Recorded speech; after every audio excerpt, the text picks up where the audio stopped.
we are going to discuss the important term thrust and pressure. So one by one we will understand what is thrust and what is pressure, how they are different from each other and how they are connected from each other. So let's start with thrust. तो thrust को समझने के लिए basically we all know what is force, right? तो thrust भी वही है, that is a force acting perpendicular on a surface, that is it is acting in a particular direction, that is perpendicular. जब भी कोई force किसी surface पे या किसी पे object पे perpendicular act करती है ना, मतलब 90 डिग्री, उसको कहते हैं thrust. इस force को क्या कहा जाता है? Thrust. It's a kind of force. It is a force that is acting perpendicularly on the object or on the surface is known as thrust. अब देखिए, this is the marker and I am placing it, okay, and I am putting force on it. तो ये जो force है, इसे कहते हैं thrust because it is acting perpendicular on the surface of my hand. Clear? So this is thrust. So what is thrust? Thrust को हम कह सकते हैं the force that is acting or applied perpendicularly. perpendicular का मतलब तो समझते ही होंगे, that is 90 डिग्री एक्टिंग कर रहा है perpendicularly on the surface is called thrust. Fine, very easy. बस thrust ये समझ लो कि हमेशा जो भी force परपेंडिकुलर एक्ट करता है उसे कहते हैं थ्रस्ट. ओके, उसे कहते हैं थ्रस्ट. सिंस क्योंकि ये एक फोर्स है तो इसका ऐसा यूनिट भी क्या होगा? Obviously Newton. इसको भी हम न्यूटन में ही ऐसा यूनिट यूज करेंगे, राइट? जैसे कि मान लो हम खड़े हैं एक सैंड वाले इलाके में, डेजर्ट में, and we are standing here. तो हमारा ये हम जो खड़े हैं तो ये ऑब्वियसली नीचे परपेंडिकुलर फोर्स डाल रहा है, that force is the weight. और हमारा वेट ही नीचे खींच रहा है हमको. तो ये जो फोर्स की वजह से किस पे अप्लाई हो रहा है? सैंड पे अप्लाई हो रहा है. तो इतना सरफेस एरिया कांटेक्ट में है, राइट? तो ये जो थ्रस्ट है ना, वो एरिया ऑफ कांटेक्ट पे डिपेंड करता है कि कितना एरिया उसने कवर किया. It will depend on the area of contact. Okay, तो मान लो it depends upon the area of contact. Depends upon the area of contact. Okay, for example, मान लीजिए this marker is placed on my hand. तो and you are putting force on it. perpendicular direction में नीचे force जा रहा है. तो ये जो force, ये जो thrust create हो रहा है, it will depend on our area of contact. एक कील, that is a nail, when we put a hammer और उसको हम स्ट्राइक करते हैं वॉल पे, तो वो कील, पतला सा कील अंदर जाता है. क्यों? Because of area of contact. Area of contact कम है तो ज्यादा प्रेशर फोर्स लगाया और वो अंदर आराम से चला गया. ठीक है, it depends upon the area of contact. It is the force that is applied perpendicularly on the surface is called thrust.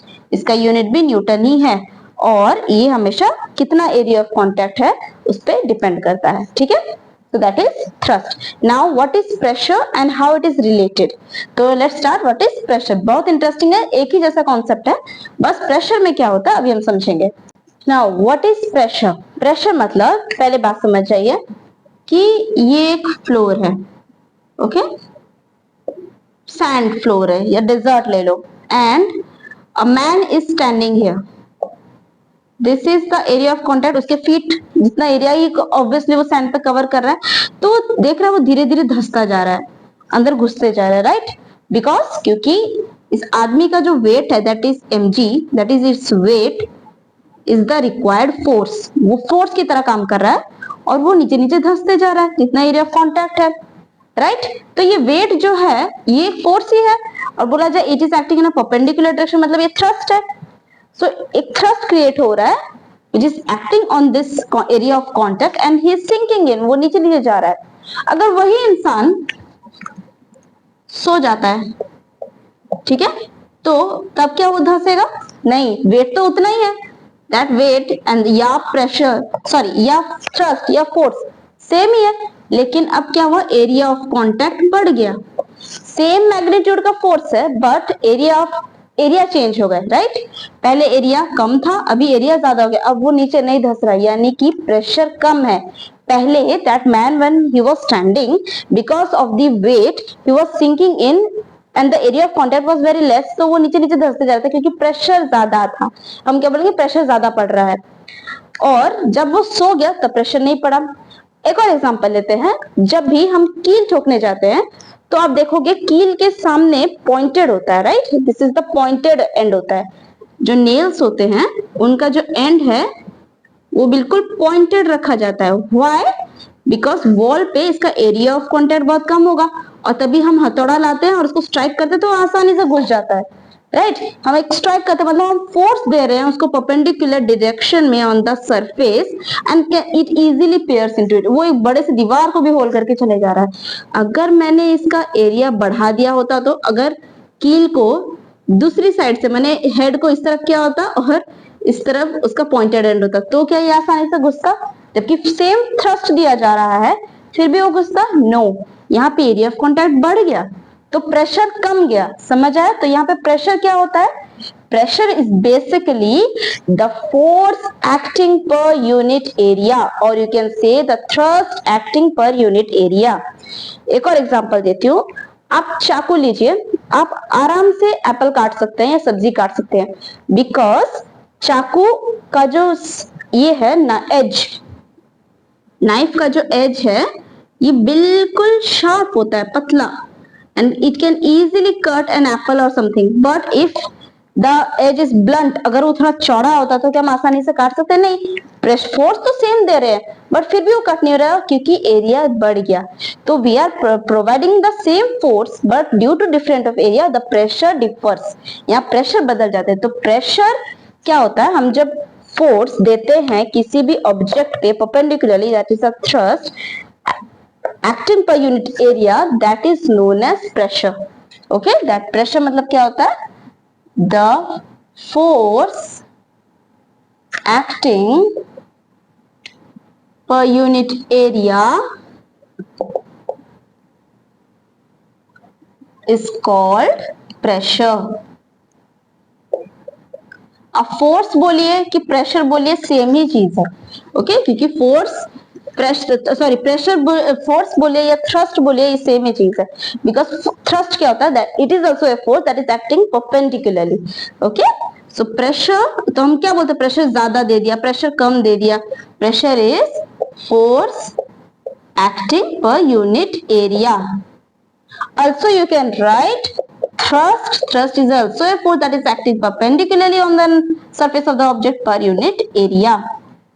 Clear? This is the formula. And what is its SI unit? अब बता दो आराम से। Force का होता है Newton, area का होता है metre square, that is newton metre square per unit square, या फिर इन्हें कहते हैं पास्कल। क्या बोलते हैं इसे? Pascal, PA। Okay, very very important, exam में पूछ लिया जाता है what is the SI unit of pressure, that is pascal. Okay, what is 1 pascal? ये भी कभी कभी पूछा जाता है एग्जाम में, दैट इज डिफाइन 1 पास्कल। तो 1 पास्कल क्या होगा बताओ? whenever you provide a 1 Newton of force या फिर 1 Newton of force is acting per unit area, that is known as 1 Pascal. We can say 1 Pascal of pressure is formed. So 1 Pascal क्या होगा? When 1 Newton का force जब 1 metre square area में act करता है, then 1 Pascal pressure is formed. Pressure is, तो कितना pressure का फॉर्म होता है? 1 पास्कल का। ठीक है, एक और एग्जांपल देते हैं। अब यहाँ पे ध्यान से समझिए, प्रेशर जो होता है इररिस्पेक्टिव ऑफ फोर्स एरिया पे जरूर डिपेंड करता है। एरिया कम तो प्रेशर ज्यादा, अगर एरिया ज्यादा तो प्रेशर कम। ओके, ये आराम से समझिए कि प्रेशर जो है it is inversely proportional to area. ये इजीली समझ आ जाएगा आपको। फॉर एग्जांपल, अभी समझ आया कि इंजेक्शन, जब हम एक मरीज को इंजेक्शन देते हैं तो we use a needle, we don't use a big कोई भी चीज है कि हम घुसा दे आराम से। तो इस एरिया में घुसाने के लिए प्रेशर क्रिएट करना पड़ता है, फोर्स देना पड़ता है, लेकिन वो पियर्स कैसे होगा, किसी प्रेशर देने की वजह से पियर्स होगा। तो हमें नीडल का जो पॉइंटेड एंड है उसको बहुत कम सरफेस एरिया में रखना पड़ेगा ताकि फोर्स ज्यादा लगे, प्रेशर भी ज्यादा लगे, एरिया कम हो। ओके, उसी तरह व्हेनेवर आप एक स्कूल का बैग लेके जा रहे हैं, राइट, बैग होते हैं ना वो बड़े भारी होते हैं, तो उनके जो स्ट्रैप होते हैं, स्ट्रैप अगर वो बच्चे अगर लेके जा रहे हैं और वो थिन और पतले हो तो क्या होता है, हमें पेन होने लगता है, हर्ट होने लगता है। व्हाई? क्योंकि एरिया अगर यहाँ का कम होगा तो, और फोर्स, क्योंकि थ्रस्ट तो लग रहा है, ऑब्वियसली फोर्स तो ज्यादा है, फोर्स तो वही मैग्नीट्यूड करेगा, तो प्रेशर क्या होगा, इंक्रीज कर जाएगा ना, हमारे कंधों पे ज्यादा प्रेशर लगेगा, हमको ज्यादा फील होगा। इसीलिए बैक के स्ट्रैप को यूजुअली थोड़ा ब्रॉड किया जाता है। इसके स्ट्रैप को, एरिया को अगर हम ब्रॉड कर दे, एरिया इज ब्रॉड, तो जितना फोर्स लगे कोई फर्क नहीं पड़ता, प्रेशर थोड़ा कम हो जाता है, pressure is decreased. Okay, pressure कम हो जाता है।